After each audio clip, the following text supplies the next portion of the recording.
Welcome everyone, and a big hello for World Tiger Day. To celebrate these magnificent creatures, we have the perfect guest here with us today, Mihir Mahajan, the founder of Beyond Wild. Mihir is a seasoned adventure tourism expert with extensive experience exploring the wilds of India and Africa's national parks. He's also a gifted storyteller, weaving tales that bring the wonders of the natural world to life. And for all the tiger aficionados out there, Mihir is also a renowned tiger safari mentor. Today, we will learn more about Mihir and the exciting world of tigers. Thank you. Thank you so much. So, you are an engineering dropout, and since you always wanted to do wildlife and having founded Beyond Wildlife just at the age of 18, and seeing it grow as India's leading wildlife tour operators, can you tell us about your early interest in tigers and what sparked your passion for them? Yeah, sure. It's been a super long journey, and I can't really begin the exactly. I can't really start to begin on where the exact spark happened in me. But I think I've been forever fascinated by tigers, their beauty, their majesty. It's unmatched. And ever since I was a small kid, my parents took me out on these wilderness walks and jungle outings, and I think that's where my initial passion sparked. And it still burns, growing in strength every day. And I think 21 years back, I saw my first tiger in the wild. It was in the south. I think I was super young. I think Madhumalai Tiger Reserve. And Yeah. that's when I knew at that very moment that this is what I want to do. And yeah, that's when I decided that this will be my lifelong passion slash career slash hobby. So I think the credit goes to my parents and the way they initiated me into the wild. Yeah. Great, great, absolutely. I would just as a personal experience to share, credit my father as well. Just having a bit of that interest and thankfully having the chance to do so many safaris, one with you, of course, Oh through yeah. you rather, Yeah. definitely. For me, were there any mentors or experiences that shaped your journey, or you were all solo? How did you become the Tiger Safari mentor? Yeah, I mean, I have to be a bit modest. Like nothing in life is entirely solo. It's always things and people, circumstances around you that dictate what you end up doing. So, like I just mentioned, it's definitely my parents. A large part of what I do today, uh, I owe it to my parents. At the same time, my grandfather, Great. he is a notable botanist. He's been studying, teaching, living botany for the last 80, 85 years. He's 93 right now and still going strong, Oh, that's what. And he's written 13 books on botany and ecology. So he has been one of my great. biggest mentors for sure. And finally, I would say the tiger. The tiger, its beauty, it's unmatched. Its majesty, the whole aura that a tiger exudes, that pulled me Absolutely. towards the tiger. And a tiger ends up teaching you a lot of things about life in itself, the way a tiger goes about its activities in the forest. So I think my Right, grandparents, my parents, and the tiger. right. So, since you're talking about your experience with the tiger, can you share an anecdote of one of your most memorable tiger encounters, that you've had and what made it special? Yeah, I mean, since I've been tracking tigers for almost 2 decades, it's difficult to pinpoint one particular experience because I practically live with tigers. It's 250 days a year that I'm in the jungles tracking tigers and living my dream. And I mean, but still, if I have to name one incident, it would be this summer, a few years back. I was leading a Spanish group in Ghana, and it was excruciatingly hot. One of those really scorching hot summer days, which are very typical in central India. And we are waiting for this tigress called the Dhawajandi female. She's one of the most popular tigers in Ghana. We knew she was sitting in the bush on the left, and she would eventually emerge because that's Right. her daily route. And tigers are creatures of habit. But we wait and wait and wait, and for almost 4 hours, nothing happened. All the jeeps, all the tourists, they got super bored and started going back to their camps. And it was almost 10:15ish, and we had to move in a few minutes from that particular time because the park shut at 11. And just when we were about to leave, we see a flash of brown, a flash of orange, and this tigress was chasing a massive sambar doe at the speed of 60 kilometers per hour. So the whole scene, the whole sighting lasted probably 5 seconds. But those 5 seconds were exciting. It was extremely Worth it. thrilling. And I think the tigress caught the sambar deer in the bush. We just heard one blood-curdling scream, and that's it. There was silence after that. So it was worth waiting 4 hours for those I'm 4 seconds of seeing the tiger, but it was special. Yeah, No, I'm sure. I'm sure. I can only imagine something that I've been still trying to look for a great yeah. chase by a tiger would be exciting for It is sure. exciting. And So since, if you could, yeah, sorry. no, no, no, go ahead. I was saying since tigers are ambush hunters, it's very difficult for us to actually see them hunt because most of the time they're in the deep grass, and Right, that's where right, they wait and wait for the herbivores to come close to where they are. So it's not easy, spotting a hunt in the forest. So you have to be super lucky. Yeah. right. Definitely. So just adding to that, if you could choose only one national park to spot the tigers, which one would it be? And what makes it so special about it? India has 55 tiger reserves and more than 140 national parks. It's one of the most biodiverse countries on the planet. Right. So it's very difficult to pinpoint one particular tiger reserve because each one is Right. unique and extraordinary in its own way. But for me, my heart shall forever lie in Kanha. It's my most favorite place on the planet, in the universe, so to speak. Love. And it's my happy place. It's this enchanting smorgasbord of vast meadows and dense salt tracks, massive groves of bamboo, tall hills, and deep ravines. So Kanha is beautiful. It's picture perfect for me. It's the park that comes closest to the description from the Jungle Book. Yeah, it's The and land and of you have Mowgli, lots of of course. tigers. Oh yes, you have Right. lots of tigers in Kanha, and it's fun tracking tigers. Unlike, I mean, I like Tadoba, I like Ranthambore. All these are special parks, Right. but I think Kanha has that 1% extra charm attached to it. Got it. Definitely. That's gonna be on my next to visit place then for You sure. should. It's Def- beautiful. Definitely. Right. So, Meir, a keen wildlifer at heart, specializing in big cat tracking, you have a special corner for tigers and leopards as well. So, what captivates you most about tigers? It could be even just a fun fact or something unique that is to tigers that you've probably not witnessed or not, it doesn't exist in another animal. Anything would be interesting. Okay, I get this very often. What captivates me, what pulls me to the tiger. It has nothing to do with the tiger's physical appearance. It is beautiful, it is regal and royal, but that is not what would captivate me for 20 years, and I'm sure many years more.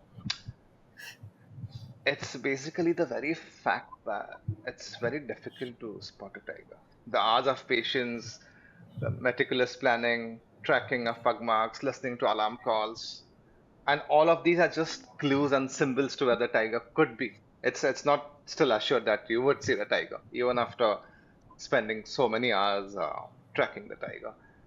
And when finally you see the tiger, Right. it could be a glimpse, it could be just a fleeting display of orange and black, or it could be a beautiful 2 hour sighting. I think the difficulty of finding the tiger in its innate capacity in the wild is what pulls me to the tiger. And that's the difference between a zoo and a tiger reserve.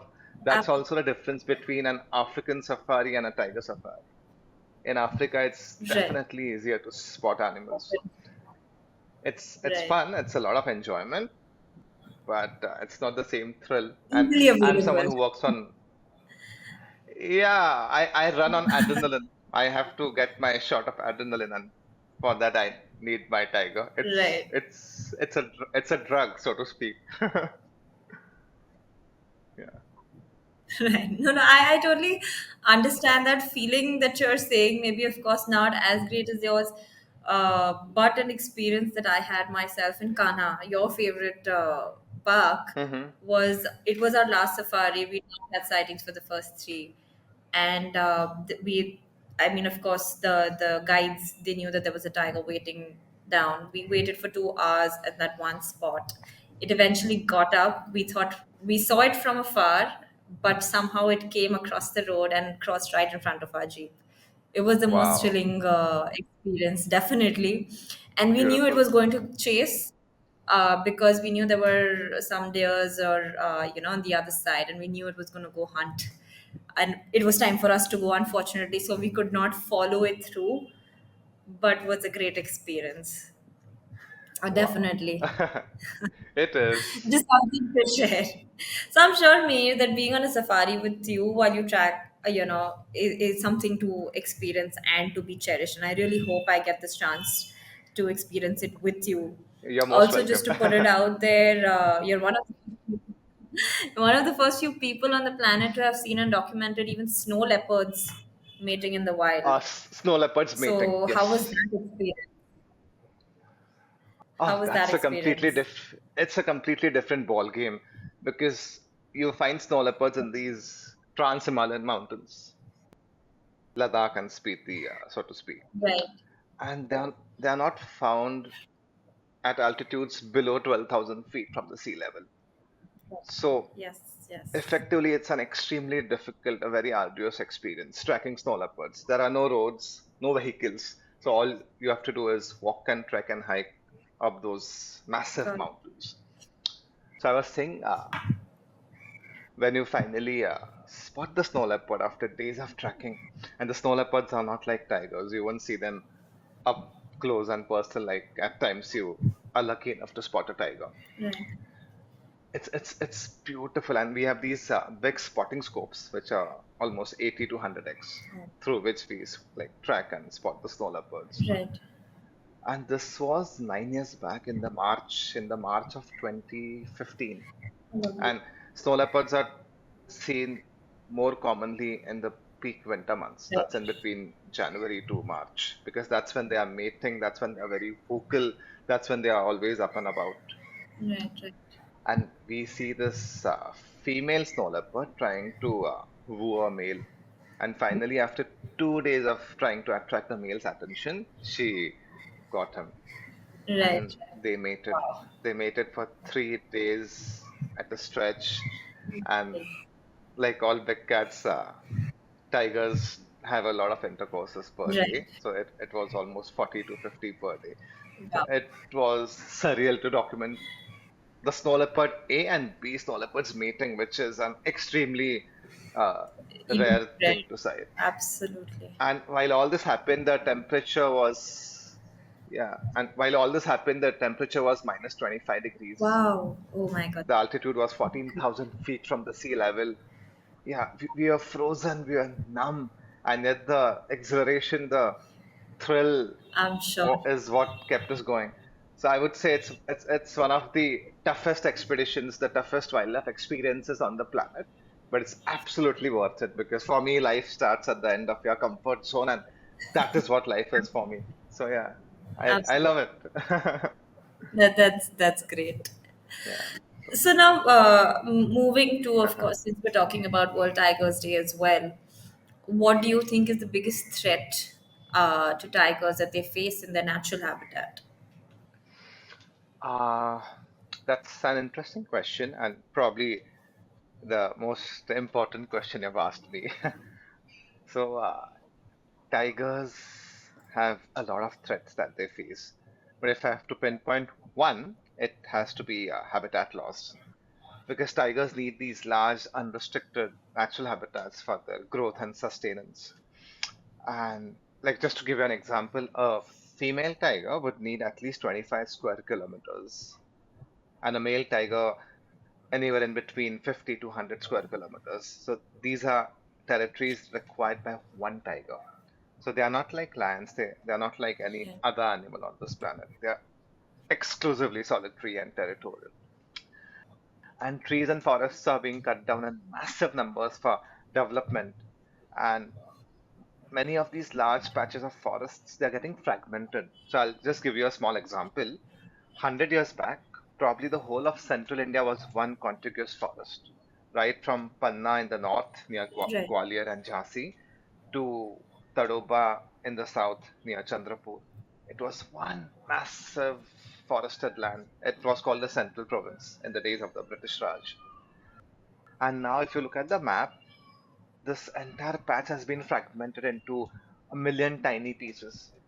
Some of the bigger ones are Kanha, Bandhavgarh, Tadoba, Right. Pench, but we have lots of other patches of forest, probably 50 to 100 square kilometers in area. That's it, which is not a viable area for a breeding tiger population. And this is Of a course. massive threat, habitat loss. And since India is developing, we are still not a first world country, so to speak. We have to keep constructing highways and building mines and constructing dams. So all these activities, which I'm sure are essential, but they really affect the tiger's habitat. And the second biggest threat would be poaching. Right. And it's not always direct poaching. It's not always a poacher entering the forest and shooting a tiger. It could also be a case of a tiger being electrocuted as they venture into the farmlands around the jungle. So these local farmers, Right. Adivasis, tribals, they typically electrocute the Correct. fencing so as to keep the wild boar and nilgai away from entering the farms. And at times, Right. unfortunately, a tiger inadvertently happens to touch the fencing and dies. So I think these are the few major threats tigers face right now. Yeah. Right. Right. Understand. So, of course, like you mentioned, the forests are getting fragmented. We know healthy forests are vital for tiger populations, and not just the tiger, but the entire ecosystem, including the prey. So, can you share your view on how a healthy tree population within the park's ecosystem indirectly benefits the tiger? So tigers effectively depend on trees for almost every aspect of their lives. Trees provide shade, and without shade, tigers can't live. So that's probably the most important thing that Right. trees do. Trees help in managing water resources, again, without which tigers can't survive. And when I say tigers, they're always at the top of the food chain. If the tigers survive, you have the deer. If the Right. deer survive, you have the grass. So it's all forever balanced. But Interlink. yeah, it's all interlinked. Right. And when you save the tiger, you're effectively saving the entire forest. And when you save the forest, you are saving the tiger. So it's all linked and it would forever be linked. And Right. even if we destroy True. one cog in the whole chain, it's gonna be a big mess. Right. And trees are trees are such amazing beings that without trees we can't even imagine a forest. We can't imagine a healthy ecosystem. Because a good mix of trees and Absolutely. grasslands is of utmost importance in maintaining the herbivores population upon which the tigers eventually sustain. So it's all Right. interlinked. Yeah, Absolutely, absolutely. It's this the circle of life, as we yeah, would call yeah, it, yeah. right? Uh, so, of course, I'm sure then trees, of course, would play a big role in tigers camouflaging themselves. Is it? Have you seen some example of how they've managed to camouflage I would say it's themselves using a tree? yeah, I would say it's less of trees and more of the grass species. So if I've heard of a species Okay, called the right. lantana Of is course, yeah. of So course. it's an invasive species, and a lot of forest departments are trying to weed the lantana It's out. Yeah, detrimental. because Correct. it's not good for the local ecosystem. It inhibits indigenous trees and shrubs from growing. But Jim Corbett, the Right. legendary Jim Corbett, 100 years back, has mentioned in few of his anecdotes that tigers love camouflaging in the lantana. It provides them the most perfect camouflage. Right. But if you look at indigenous species, then there's the bamboo. There are lots of varieties of grass, and also I've seen in these sal forests. Below the sal, you don't Okay. have a very heavy undergrowth. But in Kanha, they have a shrub. They call it jab in the local language. So tigers are brilliantly Right. camouflaged in the jab. So I was saying the tiger's pattern is very similar to the shrub's Right. pattern, which helps the tiger camouflage. And since I've already mentioned, tigers are ambush hunters, they're stealth hunters. They Right. have to rely on camouflage to be successful hunters. And they Right. are they are like the most vicious, the most fierce, the most complete killing machines on the planet. Yes, absolutely. So, like you mentioned, of course, they Yeah. prefer grasses and all, more to camouflage themselves. But I'm sure when it comes to marking their territories, that's where the trees play an important role, right? That it's their way of communication as well to Yes. mark a tree. So, how do they use that? Uh, So yes, marking the barks of trees, it's communication because that's how they leave their pheromones. They secrete the pheromones which get lodged onto barks of trees. okay, It also helps them in strengthening their claws and disinfecting their claws. okay, At the same time, it's territory marking. Tigers are exclusively yes, territorial and solitary, so they have to viciously and like very uh, strongly keep marking their territories. Otherwise, it's very difficult for them to maintain the whole area they command. And it's also a sign of how powerful, how strong the particular tiger is. right. So, higher the claw marks, it shows the tiger is bigger, more powerful, more Oh, dominant. So that naturally keeps away a lot of rival right, male tigers. This typically happens in the male tiger world, wherein they keep on right. fighting. They are always on a conquest. That's true. Yeah. And of all the trees I've seen, the Arjun tree, that's I think Terminalia arjuna, and the Indian gum tree. Right. So these are the two trees frequently used by tigers to mark their territories because their barks are not as hard as sal or sag. Interesting. Yeah. Interesting. Now, this is definitely a very Yeah. interesting fact. I did not know that the higher their mark, that means the stronger they are. So, Mihir, to sum it up, to conclude, sort of, what is the one message you would like to leave with the audience about the importance of protecting tigers and the habitats? I mean, I know India as a country is doing a lot, and we're doing decently, fairly well in terms of reserving the tiger, conserving them, but something more that we probably need to do.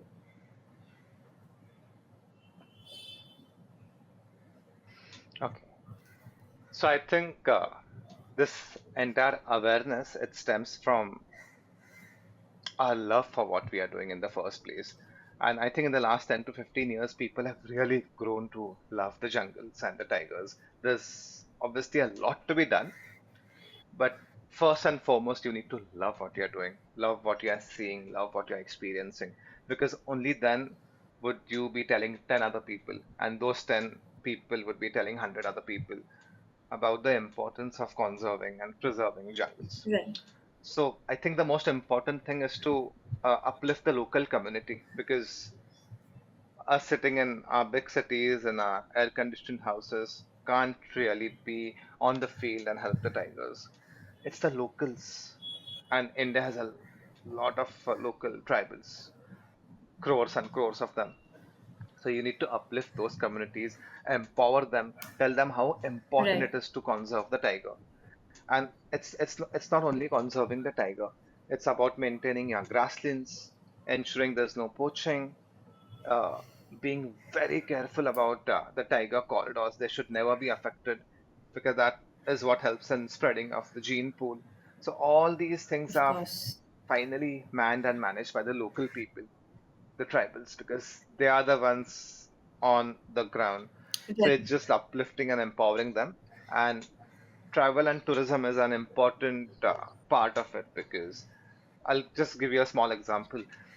A forest like Tadoba, which still 15 years back was almost unexplored, today employs almost 5 to 10,000 people Wow. as And guides, that's one of the drivers, hotel smallest staff, forests we vehicle have, right? owners, vehicle drivers, etc. Yeah, so all exactly. Yeah, Right. yeah. And all these people would have depended directly on the forest for their sustenance. It can be as small a thing as collecting bamboo to as big a thing as killing a spotted deer for meat consumption. So all these activities were thwarted and reduced as we started putting in more and more money into the local economy. We, in the sense, all the people visiting these national parks. So I think for me, it's uplifting and empowering the locals. That is what is to be done. And that's our job. Right. People from the cities, people who are educated. Yeah. Right. Yes. Absolutely. So that's how it is. Right, right. So, everyone, that was Mihir Martin for you. Mihir's gamble, so to speak, has been a good start for him. A lot to do and a lot to achieve is what he always says. Beyond Wild, Mihir's brainchild, hosts around 10,000 guests every year curating wildlife experiences in India and Africa. So, thank you, Mihir, and we really appreciate you removing time and giving us some interesting anecdotes on the tiger. Happy World Tiger Day.